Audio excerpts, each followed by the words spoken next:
But deadlines don't create drama, people do. And if you let one employee turn every due date into a crisis, your whole team learns that panic is now the new normal.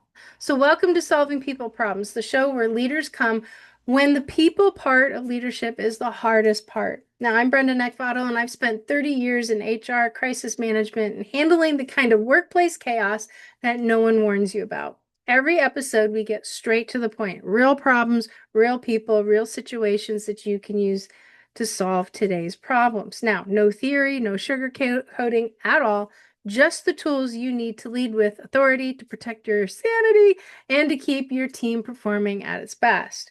Now, you've seen it happen. A project is clear, the timeline is totally reasonable, and the resources are there. But as the deadline gets closer, so does the storm. Suddenly, everything's urgent. Emails are flying at midnight. Slack messages read like alarm bells.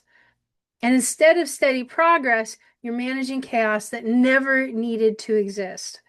Because this isn't about workload, it's about behavior. It's about an employee who thrives on last minute adrenaline and drags the whole team into their whirlwind. And the real cost is that focus dies, collaboration cracks, and everyone starts dreading deadlines, not because of the work, but because of the drama. So here's what works.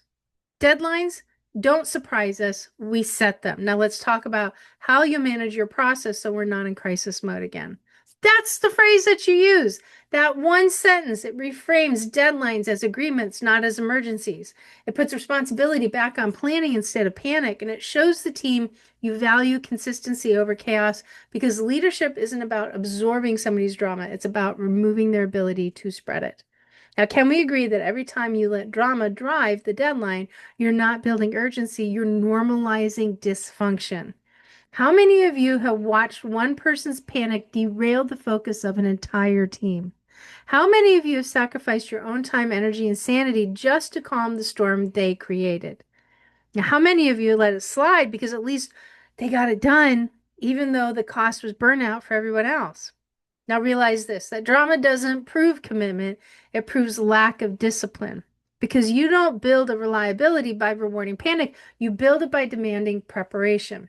You don't create accountability by fixing their fire drills, you create it by holding them responsible for prevention. And you don't protect culture by tolerating chaos, you protect it by making calm execution the standard.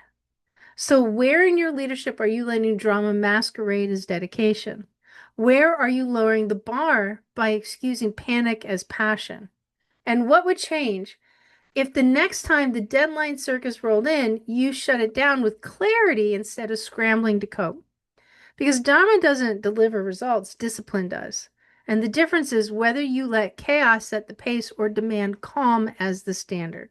Now that nonsense ends now.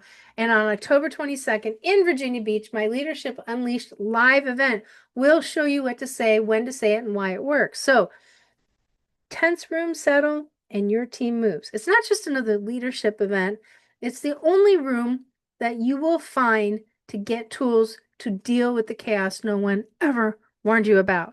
Employees who push back, performance that slips, and team dynamics that drain the ever-living life out of your leadership. So join me and two Navy SEALs for a full day of high-intensity reset that'll shift how you lead under pressure. Because trust, clarity, and control, those things don't happen by accident. You build them. So seats are limited. We may even have a VIP spot available. So go to leadershipunleashedlive.com and book your spot today.